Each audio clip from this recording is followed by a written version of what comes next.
రాజ్యాంగంలో బలవంతపు మత మార్పిడికి అవకాశం లేదు అన్నారు AP deputy speaker Raghuramakrishnaraju. Christianity అంటే కులాలు లేని అభ్యుదయ మతం అని తెలిపారు. తనను ఆకివీడి రామాలయంలోకి క్రిస్టియన్లు రానివ్వలేదు అన్నారు. వారు దాడి చేస్తారని అనుమానంతోనే ఆత్మరక్షణ కోసం 50 మందితో ఆకివీడు వెళ్లినట్టుగా చెప్పారు.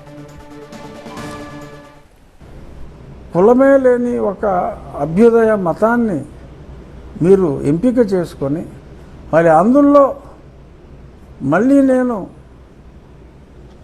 ఏ వెనకబాటుతనం అయితే నన్ను నెట్టి నన్ను అవహేళన చేశారో ఆ వ్యవస్థనే నేను అందులోకి తీసుకెళ్తాను అంటే ఆ మతం ఒప్పుకోదు. ముందు బలవంతంగా మతం మార్చే స్వేచ్ఛ రాజ్యాంగం ఇవ్వలా. సరే, కొందరు చెప్పచ్చు మాకు దేవాలయాల్లో ప్రవేశం ఇవ్వలేదని. ఎబరేషన్లు ఎక్కడైనా జరగవచ్చు. ఇప్పుడు నాకే అక్కడ క్రిస్టియన్లు దేవాలయంలోకి ప్రవేశం ఇవ్వలా, ఆ దేవాలయాన్ని నిషేధించామని చెప్పారు. ఎప్పుడో 100 ఏళ్ల క్రితం దళితులకి నిషేధించారన్నారు. ఇప్పుడు క్రిస్టియన్లు నాకు నిషేధించారు కదా, నాకేంటి ఇంకా చాలామందికి నిషేధించారు కదా. నేను వేసిన దండ పెంటం ఎసిరాతలు కొట్టింది కదా. రఘురామకృష్ణరాజు 50 మందితో వెళ్ళి అక్కడ రెచ్చగొట్టాడంటే రెచ్చిపోవడానికి ముందు రోజు రాత్రి నుంచి రెడీగా ఉన్నారా?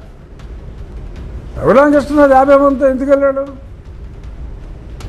వాళ్ళు అటాక్ చేయడానికి ఉన్నారేమో అనే అనుమానం వచ్చి రఘురామకృష్ణరాజు పండగ రోజు దేవాలయానికి వెళ్ళాలి అనే ఒక తలంపుతో నన్ను నేను ప్రొటెక్ట్ చేసుకోవడానికి మంది మార్బలంతో వెళ్ళా.